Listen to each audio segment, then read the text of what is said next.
Well, good morning and welcome to the March pre-agenda meeting. Looks like we're going to have a thin commissioner crowd today, but we'll keep moving. I'll turn it over to Amy for her report. Good morning, everyone. It seems like we just met a short few weeks ago. I really don't have a lot to update you with.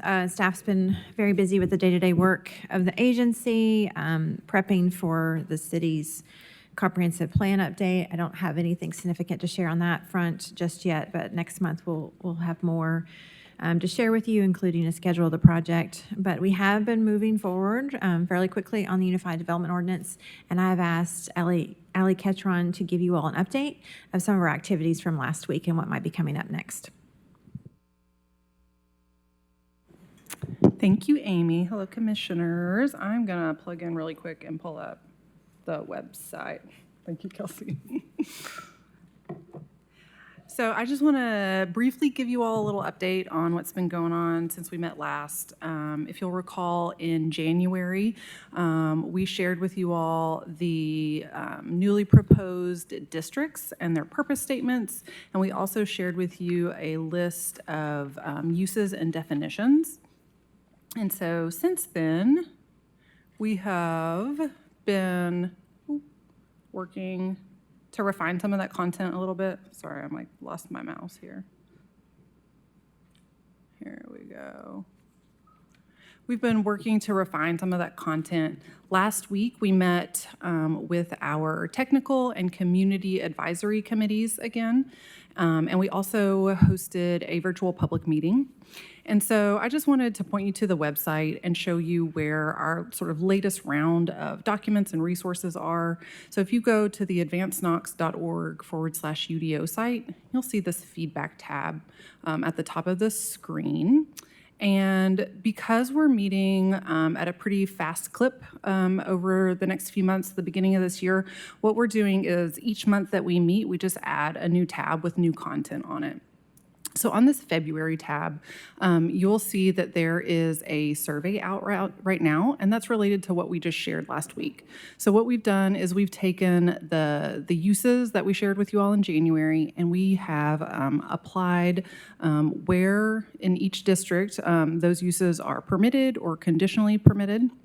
And so there's a survey out about that right now. Amy shared a link with you all earlier today, I believe, and that is open through next Wednesday. There's also a recording of the virtual meeting. That was a 35, 45, or 40-minute long meeting, so fairly quick if you want to watch back through that for context. And there's also the presentation slides that were given at that presentation. So we've got those resources, and then we have that full use table, again, showing each of the proposed districts and what is allowed within each. And then the final two resources that we've posted on this tab are some revisions to what was shared in January. So we've done additional staff review, met with our legal team some more, and received feedback from you all and County Commission and the public.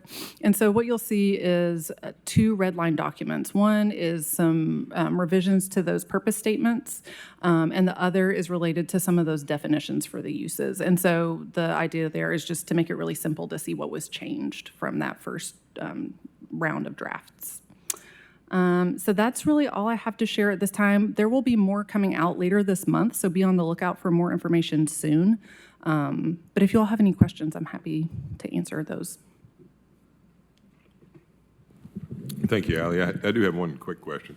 On the public one, I was on the public one with you guys, and it seemed like right at the very end, the public started firing in a bunch of questions through the text box or whatever. How do you guys normally handle that? Yeah, so we review those that are sent in through chat, and we're answering those, and we'll post them here as well. They're just not up yet. Very good. Thank you. Mm-hmm. Thank you, Ali. Okay. So now we'll jump into the review of items. We're going to start off with agenda item number 21, which is a rezoning.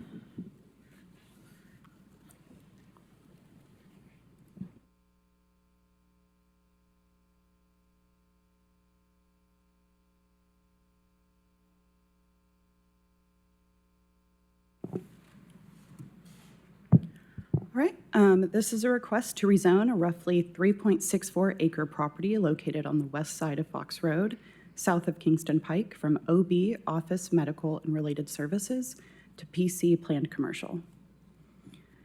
Development trends along this section of Fox Road have primarily been office and residential uses, whereas commercial development has been concentrated along Kingston Pike to the north.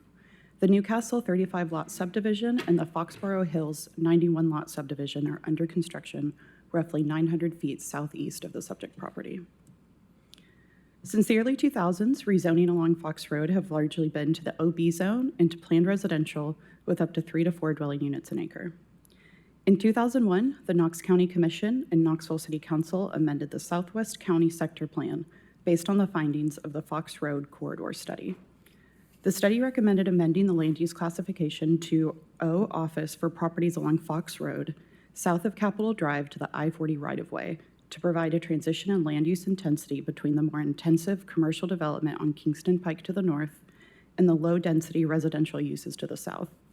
With the adoption of the 2024 Comprehensive Plan, the land use designation for this area was changed to the BP, Business Park Place type, as it was the closest equivalent to the previous O land use class. Staff recommendation is to deny the PC zone because it would be an encroachment of a commercial zone into a residential area and is not supported by changing conditions. As previously mentioned, development trends along Fox Road have primarily consisted of small-scale office uses and low-density residential development.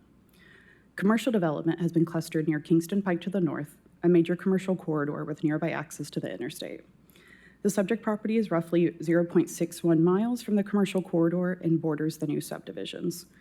Furthermore, the proposed rezoning does not align with the recommendations of the Fox Road Corridor Study, which recommend concentrating more intensive commercial uses to the north. Rezoning should be based on the entire range of uses allowed within a zone to ensure that any proposed development is compatible with the surrounding land uses.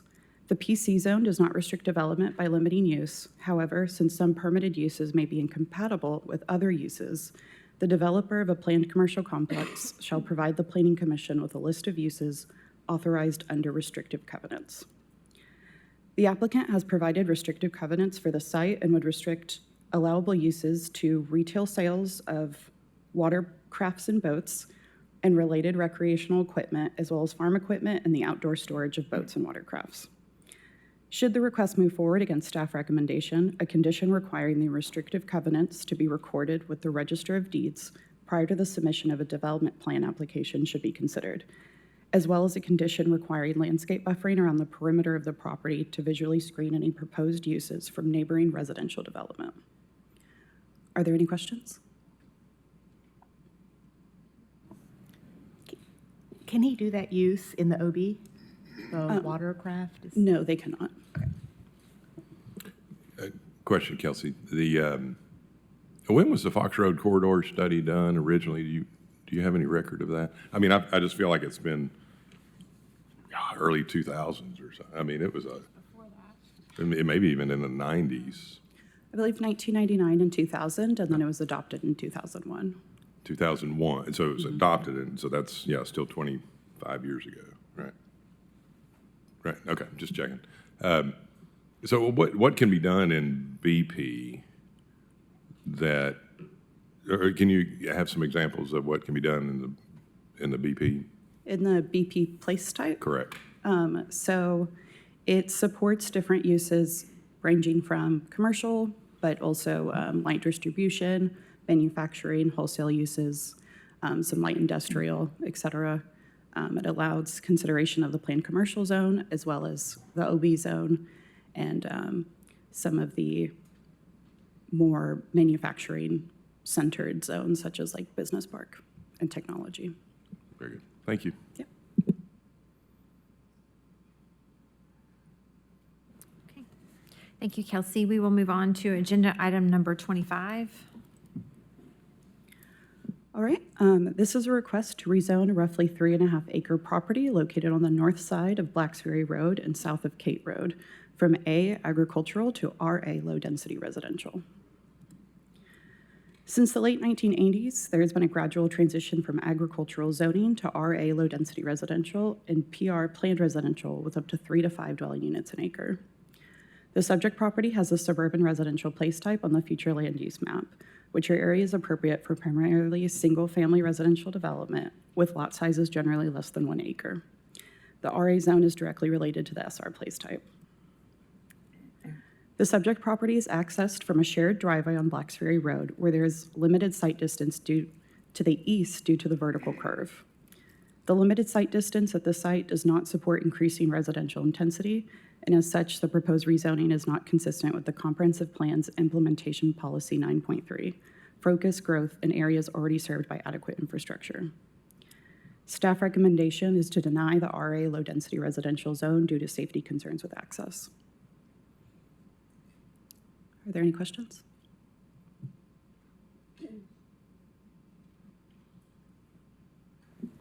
Thank you.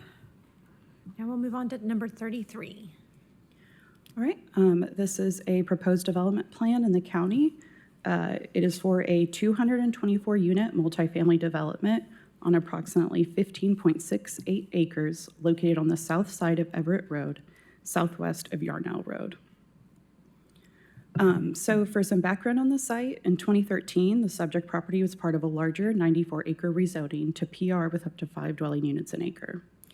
In 2016, the Hickory Village mixed-use development was later approved for the 94 acres, which included the proposed 224-unit multifamily development, the Hickory Woods single-family detached subdivision that has been built across the street, and a future residential assisted living facility.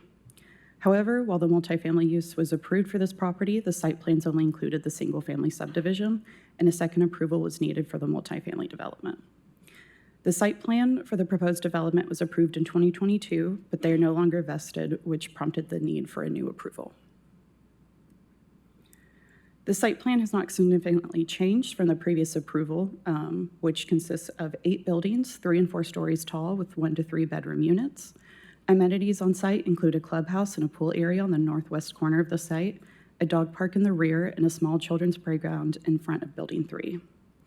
Notable changes, though, include a greenway easement along the front of the property and additional landscaping in the rear to stabilize the slopes and reforest a section of the property that had not been previously disturbed, which is shown shaded in green.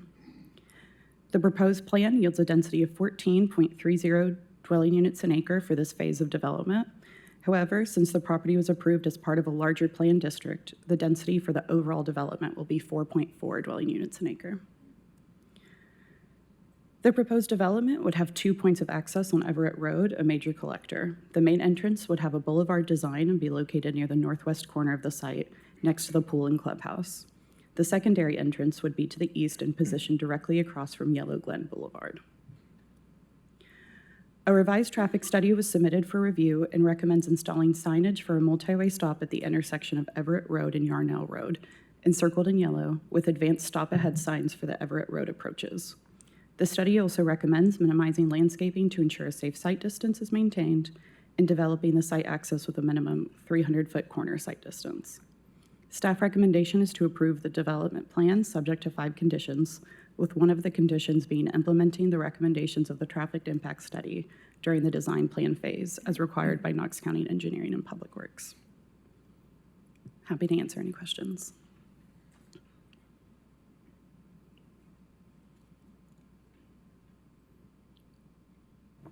Thanks, Kelsey. Oh, I'm sorry. You may not know this, Kelsey, but did the development across the street, did they know about this when they purchased their property? That I can't speak to. It was approved at the same time, but I don't know if they were aware of that at the time of purchasing.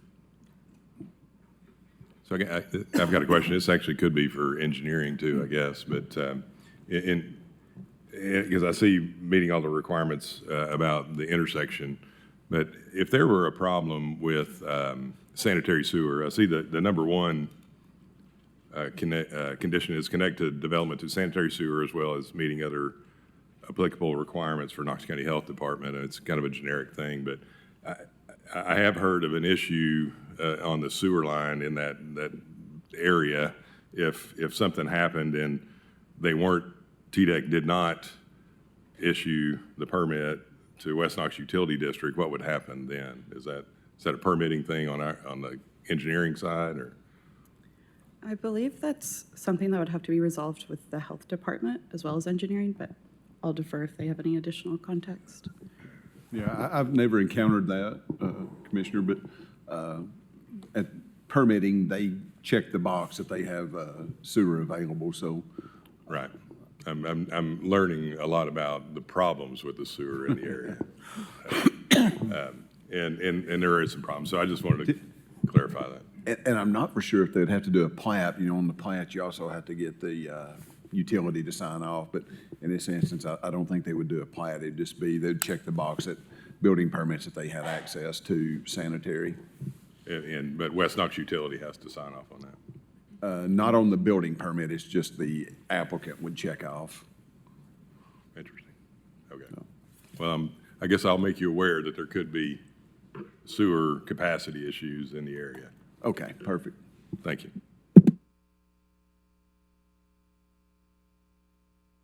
Okay, seeing no other questions, we'll move on to agenda item number 10. Mr. Reynolds, plug in. This is a special use application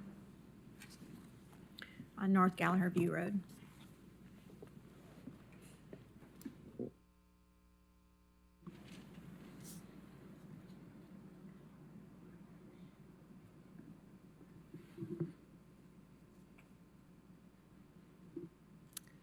Yes, okay.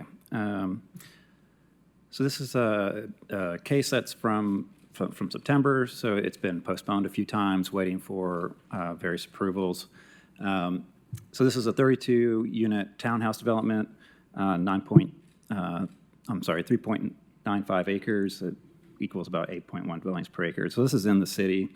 The property is owned RN4, which allows everything from single-family structures to small multifamily structures. But this is just townhouses on one lot, some kind of like condo-style townhouse development. All the structures are 2 stories with 1-car garage, and then there's an inner loop with additional parking. There's vegetative screening and fencing along the north, east, and south lot lines, increased setbacks along the north and south lot lines, accesses to Gallagher View Road, and there will be a pedestrian path to the Middlebrook Pike sidewalk. So a little bit of background. So this property was rezoned in 2016 to R1, from R1E, which is a single-family exclusive zone, to RP1 at 1 dwelling unit per acre. The desire there was to build a memory care facility with 64 beds, which was approved by the Planning Commission. Because there was a development plan approval during this, the new adoption of the city zoning code, it retained its planned district designation.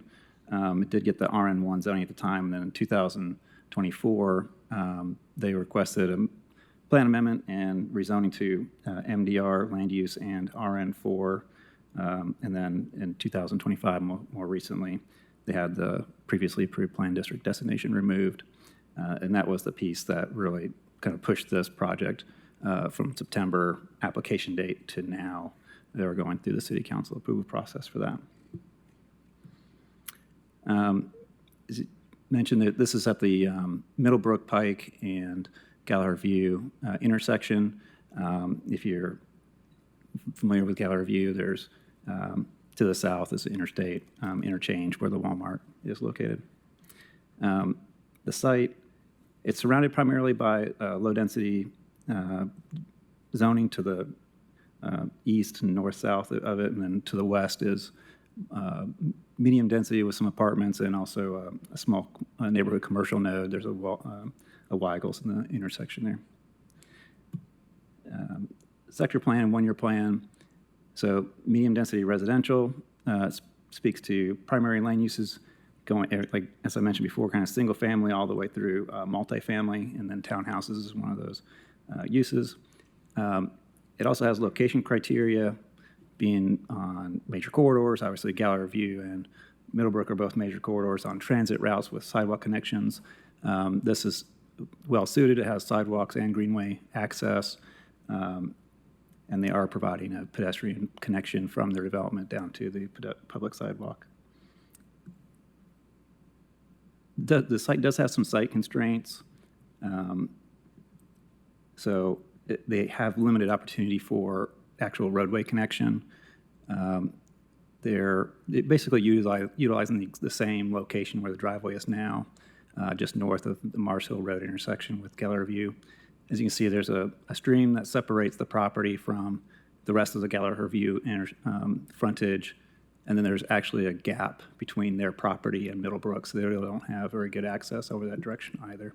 So really, they're kind of limited to this location with their access point. Getting over to Mars Hill Road, there's another property between them and Mars Hill that they would have to acquire if they wanted to go that direction.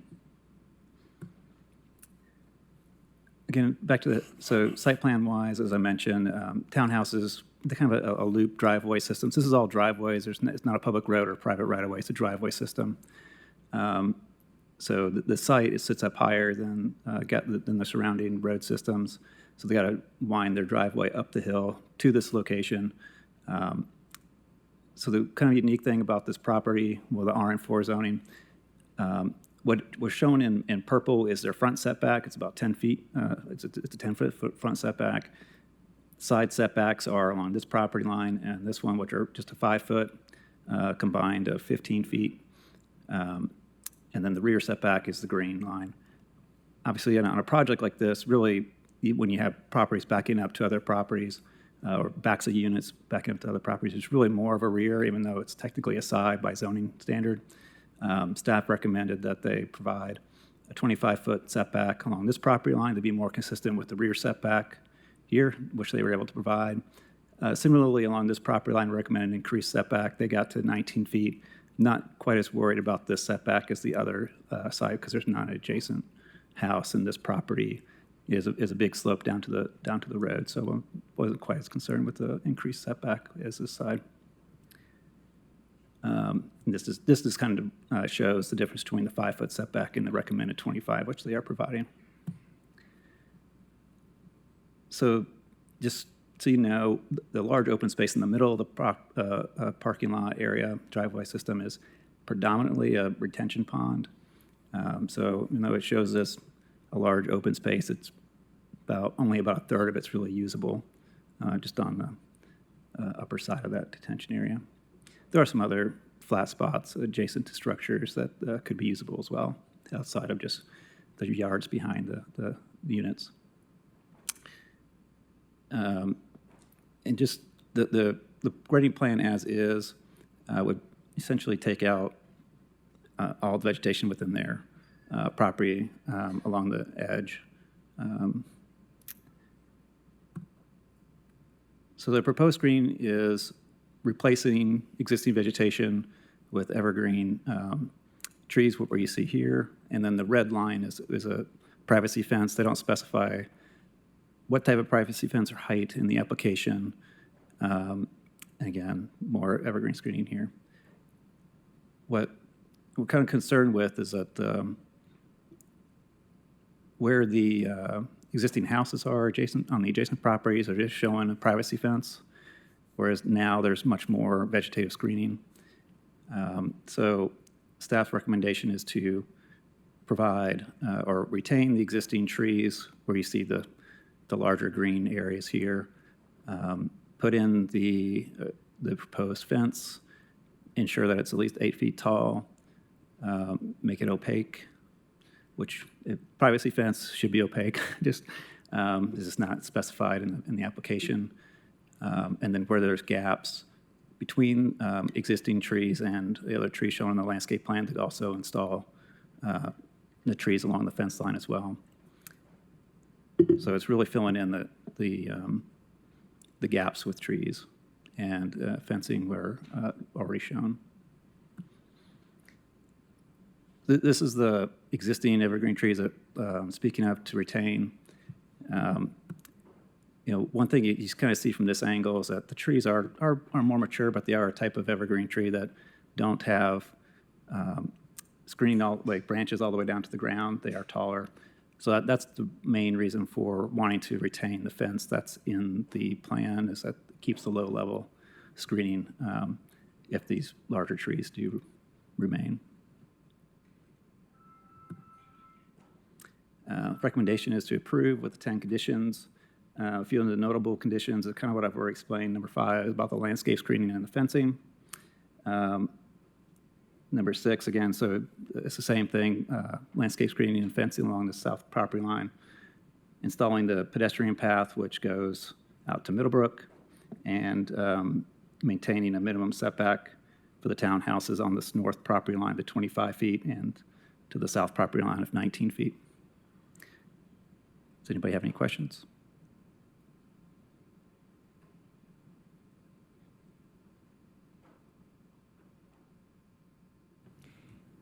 I don't see any questions, Mike. Can move on to agenda item number 37, which is the parking lot in the PC zone. Okay, so this is a project we've seen a few times. This will be the third time it's come back in the last year for different approvals. This request is just for the parking lot, so the area that is highlighted is what they're requesting right now. It includes the parking area and then some access driveways to get to the parking area. So the plan states that there's 1,931 spaces. As part of this proposal, there's also the Holston Bend Sports Park Design Guidelines. And this is to help, I guess, guide how the project's going to be developed over time, and also specify the uses that are permissible in this park. So most of this property is owned planned commercial. There are some properties to the east along Asheville Highway that are zoned CA. The guidelines and everything encompasses both zoning districts, so it would technically apply to both, though applying them to the CA zone is a little more complicated than the planned commercial zone itself. So back in March of 2025, the Plan Commission reviewed and approved a master plan for this site, which is basically this, which is kind of outlining the uses. Sports park, at the time in the red, that they were thinking about an RV park. Now that it's kind of labeled as future development, they're still trying to think that part through. And then you see the out parcels on Asheville Highway, and then the parking area.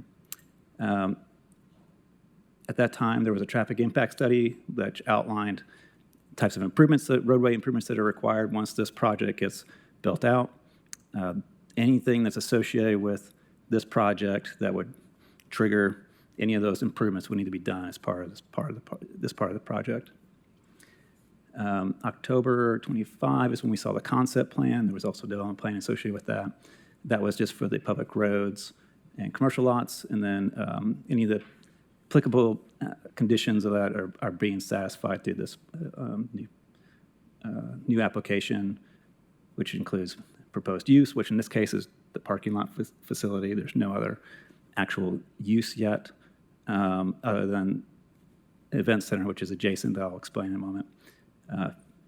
Future grading must be outside of the brownfield and phase 2 environmental area, and then the tree line within 100 feet of the river remains undisturbed until specific uses are approved. So that was conditions of the previous approvals. As I mentioned, the concept plan we saw a few months ago was for the new roads. Everything highlighted in yellow, essentially, is what that was for, new roads and lots. So going back to the parking lot, this request, there is a use that can use the parking lot today, even though if the sports park and other uses as part of this Holston Bend development are not yet realized. So the River Breeze Event Center is on the south side of Asheville Highway, and they have a tentative agreement to share the parking facility, and that's in our packet, their preliminary agreement. So if somebody parks in the parking lot on the north side of the Asheville Highway, they can actually go under the bridge to the facility. So they're not crossing actually the travel lanes or anything that go in under the bridge. I think it was last month we saw or heard a rezoning case for change of historic zone for the Moses Armstrong house. So this is the same lot. They were talking about moving the house down here to this bottom quarter. Anyway,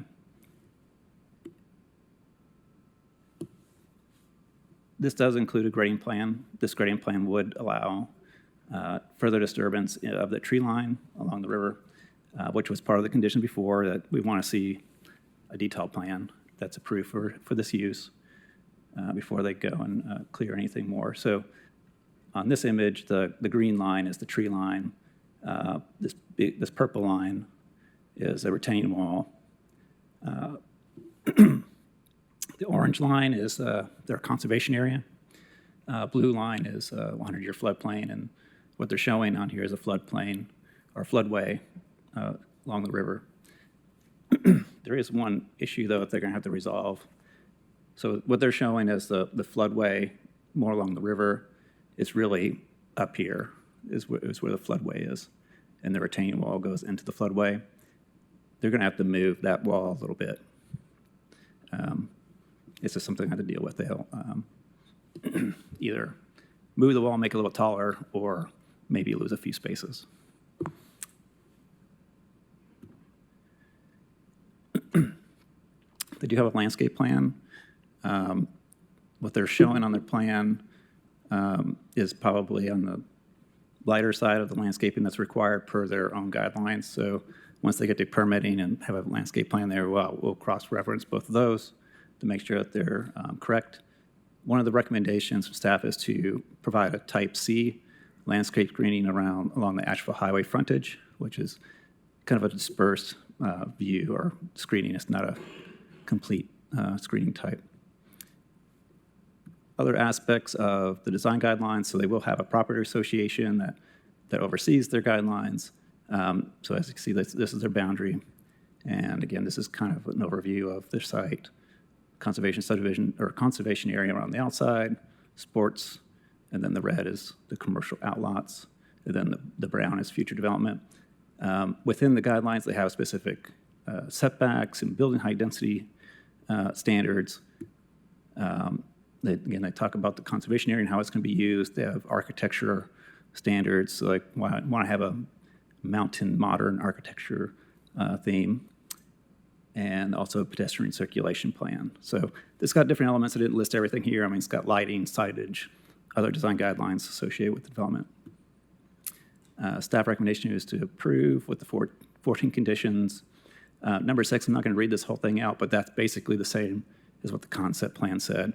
Don't disturb the area where the Phase 2 environmental is going to be, or the area where the brownfield is going to be remediated if accepted by TDEC. But they can disturb other parts of the site, is basically what it says. Provide the sidewalk and pedestrian connections internal to the development, the Type C landscape screening along Asheville Highway, and recording protective covenants. Does anybody have any questions?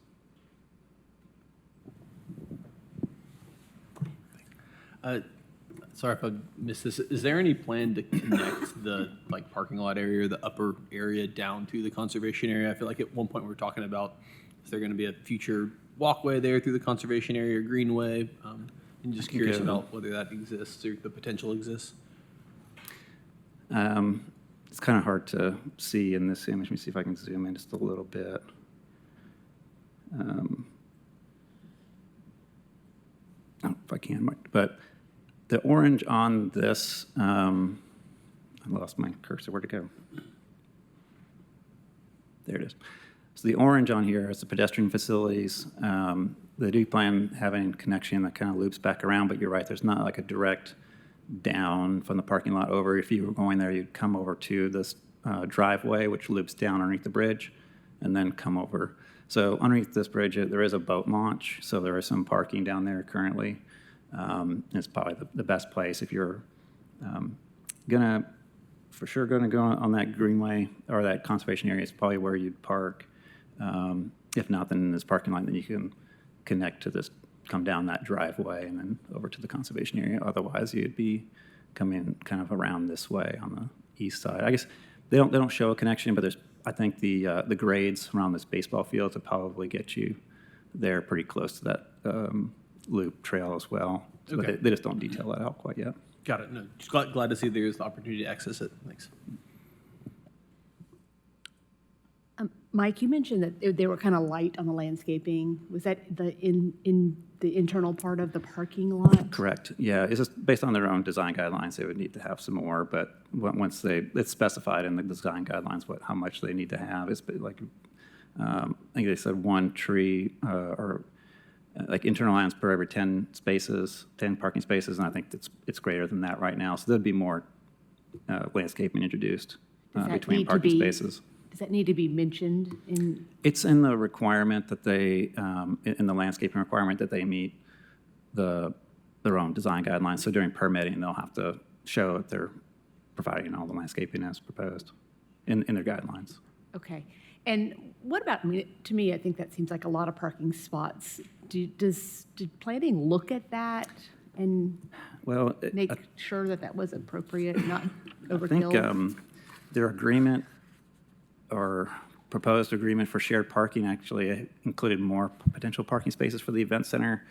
So I guess if you had an event going on over at the River Breeze and events here, I imagine that they'd use all of it. But that'd be pretty full capacity, I would imagine. But that'd be based on what River Breeze's capacity is. And so they came up with that number of spaces. Mm-hmm. Now, in their, I don't have it in front of me, but in their shared parking agreement, it's part of the packet, so you can look at that and how many spaces that they say that they're going to potentially share with them. So.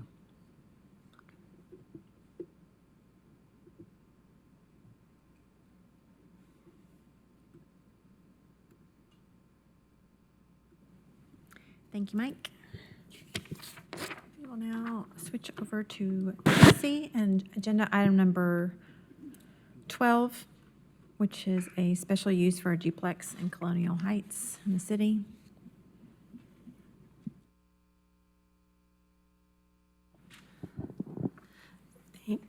Thank you, and I'm recovering from a cold, so if I can't finish, Mike will graciously finish for me.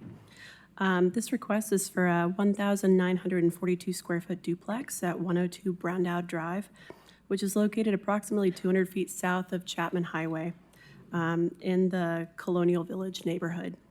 The parcel is pending plat certification for a 2-lot subdivision. The lot for the duplex would be approximately 15,000 square feet, at least 15,000 square feet, and the other would be a flag lot with enough area to accommodate a single-family detached home. As you can see in the zoning layer, this area is very consistent with RN1 single-family residential zoning. There is a commercial corridor with highway commercial zoning nearby to the east on Chapman Highway. The proposed duplex meets all of the dimensional and principal use standards for a duplex to be considered an RN1.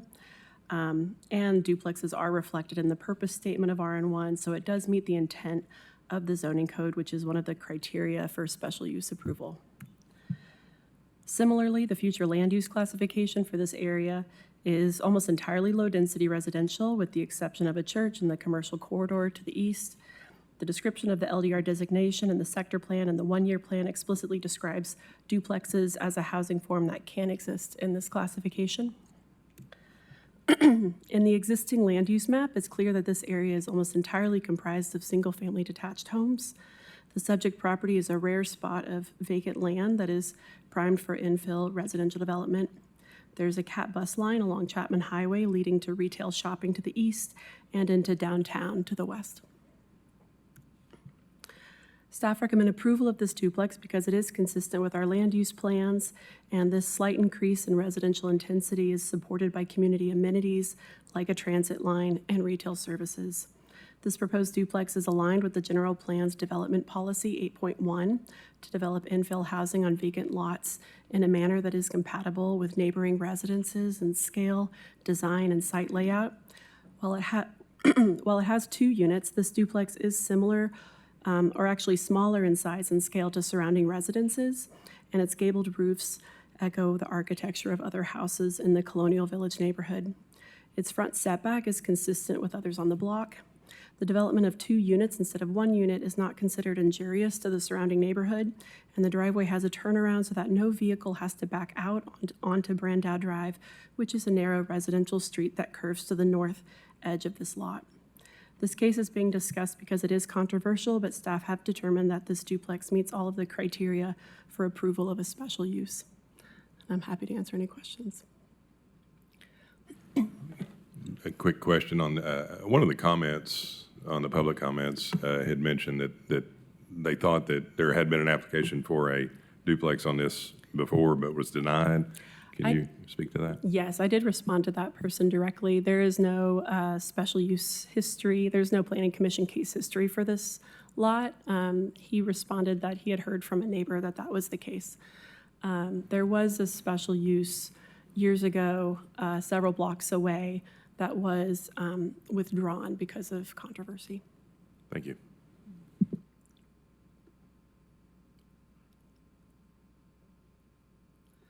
Okay, seeing no other questions, we will move on to the one-year plan. So for the annual update of the one-year plan, no substantial changes are proposed in the 2026 version. The only administrative change is to the content of the plan is an update to Appendix A so that it lists plan amendments approved by City Council in 2025. The one-year plan was adopted by referendum in 1982, so it is unique in that it's part of the city charter. Its purpose is to be the connective tissue between the city's general plan and zoning. Previously, sector plans, which are part of the general plan, served as guides for rezoning, but having rezonings conform to those plans was not legally required, and that changed with the one-year plan charter. Any rezoning requests within the city limits must conform with the one-year plan's land use classifications as well as the sector plans, which are mostly aligned.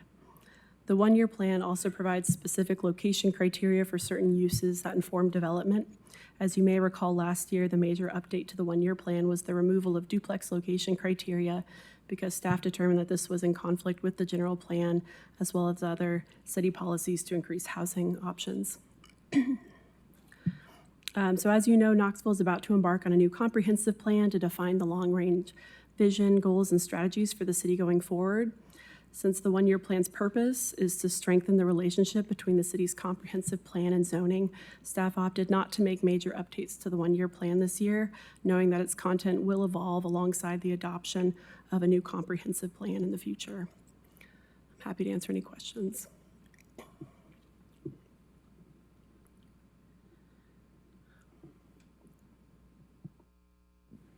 Thank you, Jesse.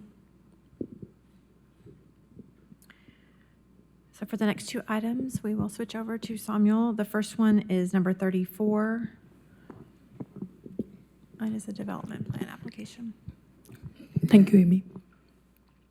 This request is to subdivide 2 parcels in the PR zone to create 1 additional lot to the rear of the existing parcels. The parcels are part of Wexford Town subdivision, which has direct access to Oak Ridge Highway.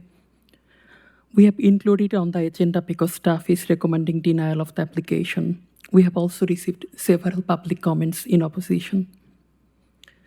Here you can see the site plan. There are 2 existing houses on this lot.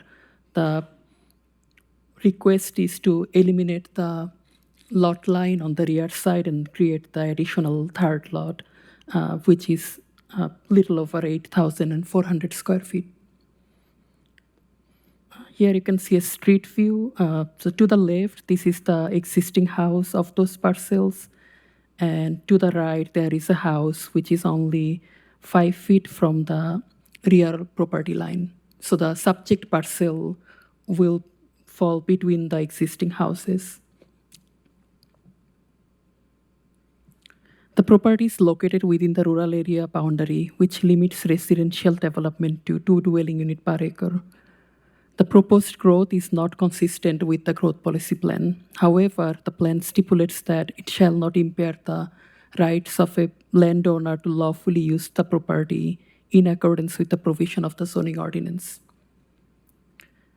The subdivision was rezoned to PR in 1974 with no maximum density restriction. The subdivision was developed in 5 phases and is built at an approximate density of 2.503 dwelling unit per acre. And approval of this request would increase the density to 2.516 dwelling unit per acre.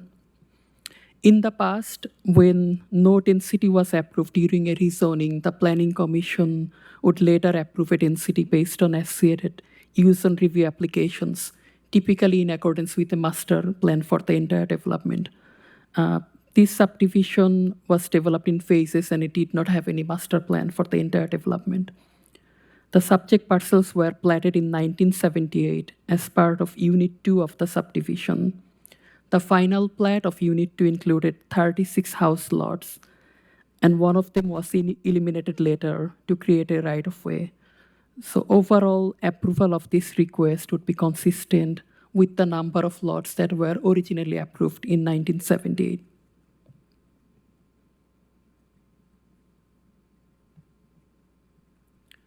The properties are classified as the rural living place type and are in the hillside protection area. The proposed increase in density, as well as the existing density, is inconsistent with the Knox County Comprehensive Plan. However, the proposed subdivision would be consistent with the land use classification effective at the time these parcels were first platted, namely the Carnes-Byington Small Area Study, which recommended a maximum density of 5 dwelling unit per acre for this area. In the aerial image, you can see the entirety of the subdivision. There are 188 house lot and 3 duplex lots in this subdivision.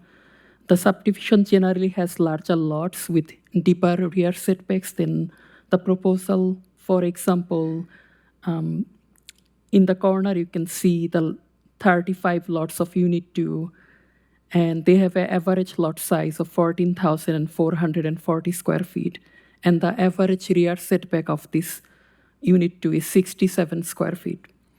The subdivision includes several cul-de-sac lots with some regular rectangular shaped lot with lot widths ranging from 70 feet to 125 feet. The proposed lot width is 50 feet. Staff is recommending denial because the lot configuration is not consistent with the surrounding development, which conflicts with implementation policy 2 of the comprehensive plan that ensure the development is sensitive to the existing community character. The proposal would reduce the area of the subject parcels to approximately 6,000 to 6,500 square feet and reduce the rear yard of the western parcel from 65 feet to only 15 feet, as you can see on the site plan. The 50-feet lot width of the new lot is inconsistent with other lots and could result in a new building that is too close to the adjacent one-story house.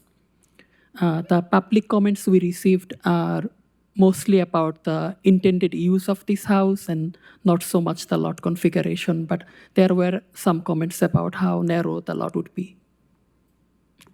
Happy to answer any questions.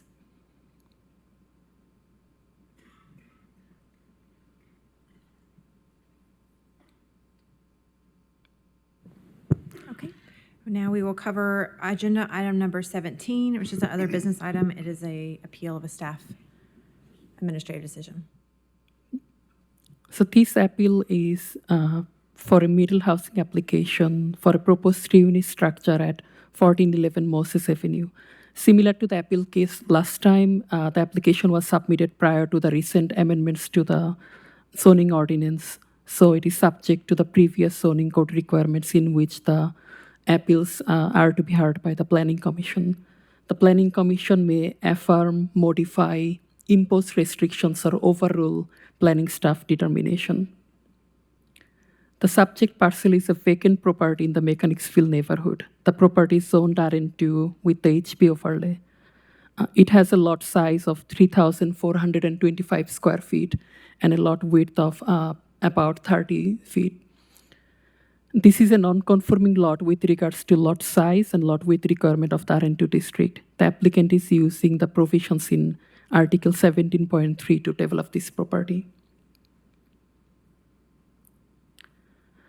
The block face has 8 single-story dwelling and 2 duplexes all facing the street and have direct sidewalk connection to the street. 1411 Moses is located between a two-story duplex and a two-story house.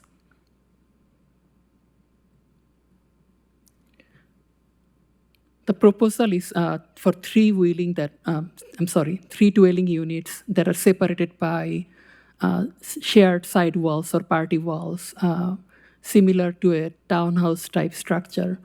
The building is 58 feet deep and 22 feet wide without the porches. Each unit will be two-story and the units are facing towards the side yards. There are some discrepancy between the site plan and the recorded plat. So the site plan has essentially remained unchanged since when first submitted. The property was platted later and the platted width is less than what is shown on the site plan. So this needs to be revised. The site setback shown on the plan is 6 feet 6 inch and the available site setback is 4 feet, which will require a variance.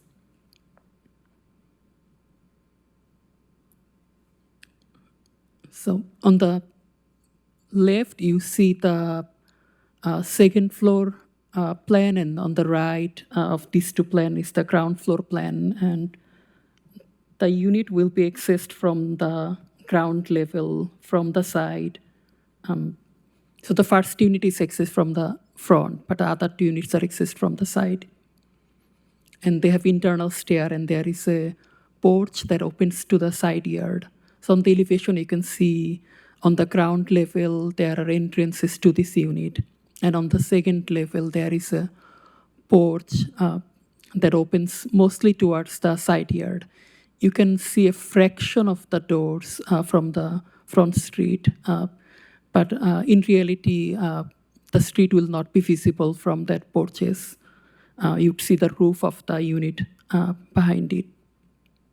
The units are staggered to match with the steep slope of the site. The proposed structure has the characteristics of a slot house, since all but one of the units are oriented facing the side yard, and the overall structure utilizes the maximum building depth allowed. A slot house is not a housing type identified as middle housing type in Article 4.6. Opticos, who pioneered missing middle housing in the nation and also helped us with our ordinance, identifies a slot house as a mistake to avoid for middle housing. The triplex is intended to be a scale that is comparable to the houses. It is intended to engage with the street, and it should not be injurious to the surrounding neighborhood or the public welfare. The proposed structure has porches and doors opening to the sides of the neighboring structures. The design can reduce privacy for abutting neighbors, potentially creating a negative impact that is amplified on this narrow lot. If the rear unit's side entrance is relocated to the rear porch, the privacy concern could be slightly mitigated. So essentially eliminating one of the doors from the side and providing access through the rear porch. Staff has shared this alternative proposal with the applicant after he submitted the application, but the applicant has denied to make any modifications to his application. Overall, we recommend that the Planning Commission evaluate the proposal based on the middle housing standard. Particularly, the Planning Commission should discuss whether the structure is a middle housing type per Article 4.6.a and whether the proposal will be injurious to the surrounding neighborhood. Similar to last time, each application is reviewed on its own merit separately. If you make a different decision on a similar application, the Planning Commission should provide reasonings as to why the decision differs. Happy to answer any questions.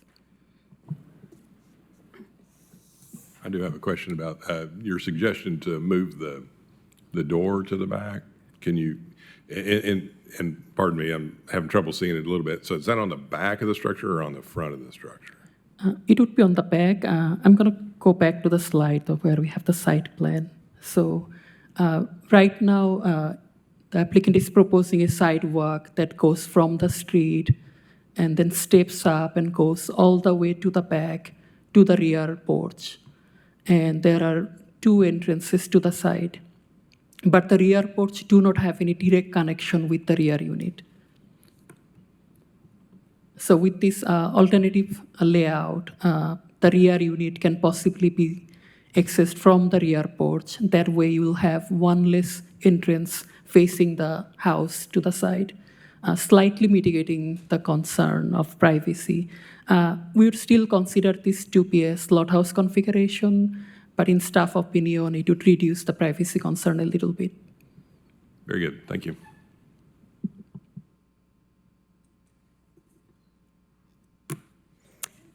Do you know how high it is, like from the street level? Because it looks like the way it's kind of being built, that last level and that porch that kind of overlooks seems really tall. It is taller than your typical house, but it is within the maximum allowed. So from the grade at the first level to the top roof of the last level, it is within 35 feet. It is, okay. But the houses next door are 2-story and the duplex are 2-story, and they are less than 35 feet, so it would appear taller than the house or duplex next door. Okay.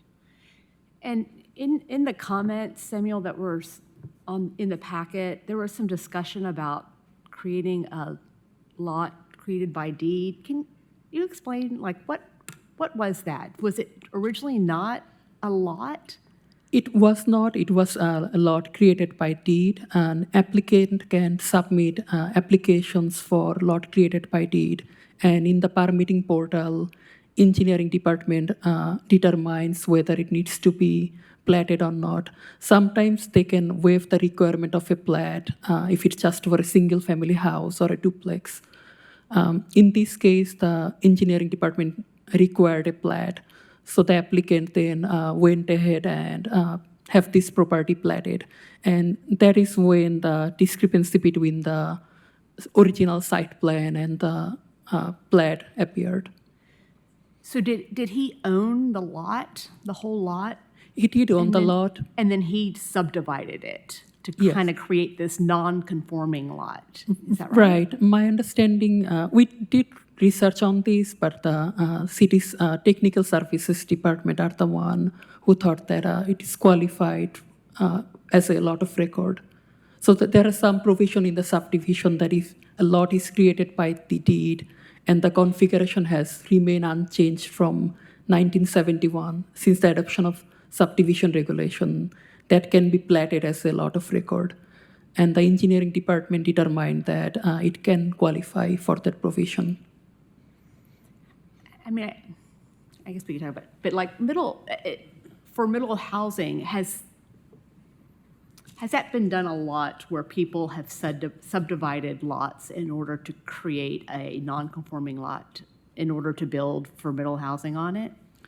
It would not be allowed in the current day. I think the exceptions are for lot that were created by deed in the past. In the past, not. And so this is is this the only situation where we've had to review an application where the applicant actually created the non-conforming lot? It's not the only one. This particular applicant has several other non-conforming lot of record, or at least non-conforming lot created by deed, and then they were platted. So in Article 17.3, we have now a requirement that a non-conforming, a non-conforming lot needs to meet the minimum lot width of a middle housing structure. So under the current code, this application cannot be accepted. But this was submitted prior to the old provision of the code, where you can develop any middle housing type on a non-conforming lot. And I'd like to clarify, I think what so the current applicant property owner didn't create this lot size by splitting it off from a neighboring property. He purchased this lot from somebody else who it was done a long time ago. So it wasn't this applicant that split it off by deed. It was done a long time ago. He just happens to own it, and he's now platted it. Okay, Yeah. so he didn't own like the he doesn't own the pair of duplexes next to it or whatever like that, and then he did it. He wouldn't be able to split it off this way right now. So it must have been done by somebody a long time ago. Okay. And then he just happens to own that parcel now. Okay. And I guess I hate that we're having to see this again. Like, when was this application submitted? Was it? Prior to July 1st. I have to look at the exact date, but it was before all of these amendments were not approved. We're still in discussion, but those are not approved. So we're reviewing this under the old version of the code. Thank you. I just wanted to refresh myself on like slot housing. Is that expressly like forbidden in the like planning ordinance, or is it just a best practice to not approve slot housing? Slot homes are not identified as a housing type in our code. Okay. And yes, it is best practice not to include them in middle housing Okay. designs. Thanks.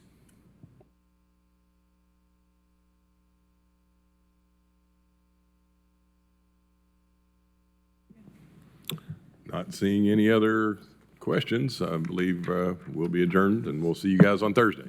See you, Tim.